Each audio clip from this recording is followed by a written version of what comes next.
A shocking robbery attempt in Anaheim caught on camera. You ever try to plan a group trip with more than 3 people?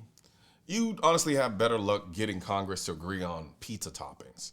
So imagine what kind of twisted coordination it takes to get 20 people, 20, to all show up at the same time in broad daylight in California to rob a jewelry store.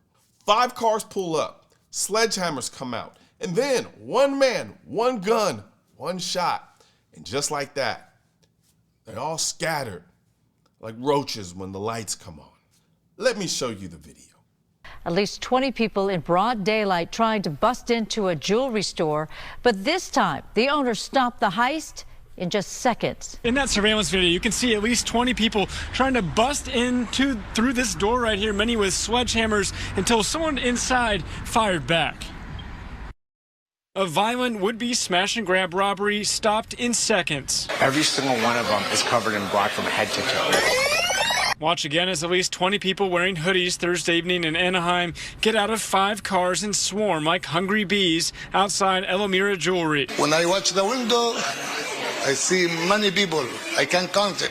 Inside, store employees run for cover, while outside, thieves with sledgehammers and bags try busting in until this moment. One gunshot and everyone scrambles. I take my gun, I shoot one bullet, I scare him, he moves it, and the problem is done. The owner doesn't want to show his face on camera for safety reasons, but he and his attorney called the shot self-defense. He's willing to protect his business at all costs. About a month ago, another robbery right across Brookhurst. Thieves driving a vehicle right through Basan Jewelry, stealing millions. 2 people arrested nearby, but the other getaway cars still missing. The owner adding new security measures, telling us off camera the crooks stole more than $3 million worth of jewelry. So, what's that saying again? God made man, but Samuel Colt made him equal? This is exactly what that means. 20 criminals, 1 man and 1 gun, and somehow, he's the one who needs a lawyer. Let that sink in. You've got a swarm of criminals in black hoodies busting through the glass with sledgehammers like it's a scene out of The Purge, and the guy defending his life. And yes, his life, not just his property, now has to call an attorney just to make sure he doesn't get charged or go to jail. Because this is California, where it's legal to rob a store in broad daylight, but God forbid you defend it with a handgun. And let's talk about that one shot. He didn't shoot a shot at anyone. He fired a warning shot. Now guess what California thinks about that? It's legal. In California, a warning shot can be considered assault with a deadly weapon. Let me say that again. Shooting a bullet into the ground to scare off 20 violent criminals could get you charged. Shooting a bullet into glass could get you charged. Because in California, criminals get rights. You get restrictions. And don't even get me started on magazine limits.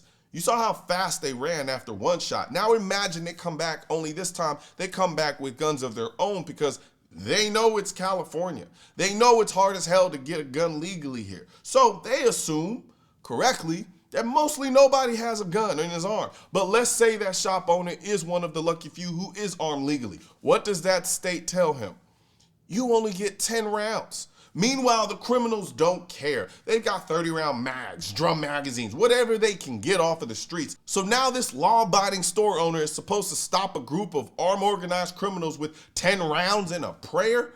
That's not self-defense. That's a death sentence written in legislation. He's just lucky this time around it worked. Now imagine if instead of a Glock, that man had an AR-15. You think those fools would have ever come back? Probably not, because the AR is the most effective civilian weapon for self-defense, period. I don't care what they say on the news. I don't care what they try to tell you on Twitter. Such is the most effective weapon. It is not a weapon of war. It is a weapon of deterrence and defense. But of course, in California, that's basically pretty much damn near banned too, because people writing these laws care more about optics than outcomes. And I don't mean the optics that come on your rifle. I mean the stupid ass optics that makes them seem like they're doing this for your safety. This man did what the government can't do. He protected himself in real time, real being the operative word, time being the operative word also, because as we all know, government can't get there in time most of the time to protect you once it's going down. You think calling the police would have stopped that robbery? They still be waiting for dispatch while he's getting stomped out on the showroom floor. And yet, instead of celebrating this as a textbook case of good guy with a gun stopping a mob, the system is already looking for ways to persecute him. That's California for you. This is why I always say the Second Amendment wasn't written to give you the right to bear arms. It was written to tell the government what it can't take from you, arms. Because they'll tell you it's about keeping you safe, but the moment their laws fail, and they will, they'll make sure you can't protect yourself either. And then who has the power? Not you, not the store owner, not the citizens, the government, and the criminals who aren't playing by the rules in the first place. Look, this man was lucky. He had a gun, he had the guts to use it, but now he's gonna need a lawyer, maybe even a bail bond, maybe a full-blown legal defense team. You think that lawyer he has is free? That lawyer needs to get paid too. That's why I partnered with USCCA, because if this same thing happened to you, if you had to defend your family, your business, your life, who's going to cover the tens of thousands of dollars in legal fees?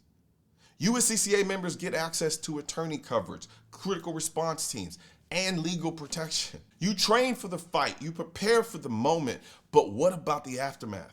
USCCA has your back when the smoke clears. So click the link below and learn more about a USCCA membership. And even if you don't go with USCCA, there are other organizations too. If you don't go with USCCA, I don't care. Go with them. I'd rather you do that than go with someone else. But I choose USCCA to sponsor this channel because I believe they have the most comprehensive coverage when it comes to defending you legally and also preparing you from a training standpoint and an information standpoint like no other organization out there can. So click the link in the description section of this video and learn more. Because when 20 people show up at your door, no law, no cop, no state policy is gonna save you. You are your own first responder, so act like it. One thing's for certain and two things are for sure. Politicians and tech giants don't want gun content to be recommended to you, and we're all fighting this culture war together. Now you can help do your part by liking, commenting, subscribing to the channel, but most importantly, sharing this video with at least one person. Together we can stop the suppression of our 2A rights. And don't forget to click the link in the description section of this video for the products that I mentioned in this video.